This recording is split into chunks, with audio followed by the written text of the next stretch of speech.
Assalamu alaikum. Il y a des actes simples et gratuits qu'on sous-estime, et pourtant, ils ont la possibilité de nous attirer la bénédiction divine.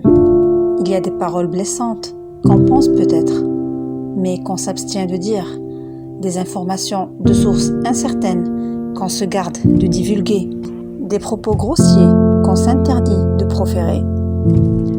Autant d'actes simples et pourtant fortement récompensés dans l'au-delà. Le prophète sallallahu alayhi wa sallam a dit « L'homme prononce un mot sans y prêter attention et Dieu lui accorde par ce mot sa satisfaction et élève son rang dans l'au-delà. De même, un homme prononce un mot qui provoque la colère de Dieu sans y prêter attention et ce mot le porte en enfer. Oui, il y a des propos interdits qui attirent la colère du Tout-Puissant, tels que rapporter des paroles pour créer des conflits, mentir même pour plaisanter, se moquer, épier ou parler de manière orgueilleuse. Maîtriser sa langue est certes gratuit, mais ce n'est pas chose aisée pour beaucoup d'entre nous.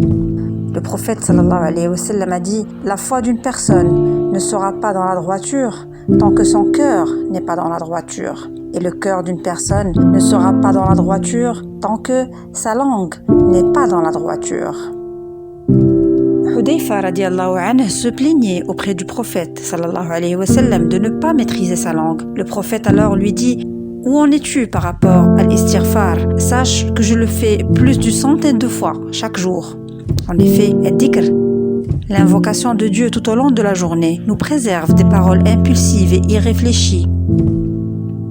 Il faut s'habituer à multiplier les istighfar, notamment après avoir prononcé une parole douteuse. Certaines pratiques sont à éviter, comme monopoliser la parole lors d'une assemblée, ou couper la parole à son interlocuteur, éviter de jurer à tout bout de champ.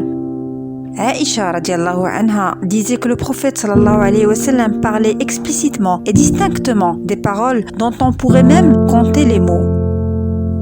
Surat An-Nisa, il n'y a rien de bon dans les conversations secrètes qu'ils tiennent, sauf lorsqu'il s'agit d'ordonner une aumône, d'accomplir une bonne action ou de rétablir la paix entre les hommes. Celui qui agit ainsi pour plaire à Dieu, nous lui attribuerons une magnifique récompense. Enfin, je conclus par cette parole célèbre du prophète sallallahu alayhi wa sallam que celui qui croit en Allah et au jour dernier, qu'il dise du bien ou qu'il se taise. Oui, nos paroles ont toujours un impact. Nos paroles laissent des traces positives, bienveillantes ou négatives et douloureuses. Nos paroles peuvent nous attirer la bénédiction divine ou pas.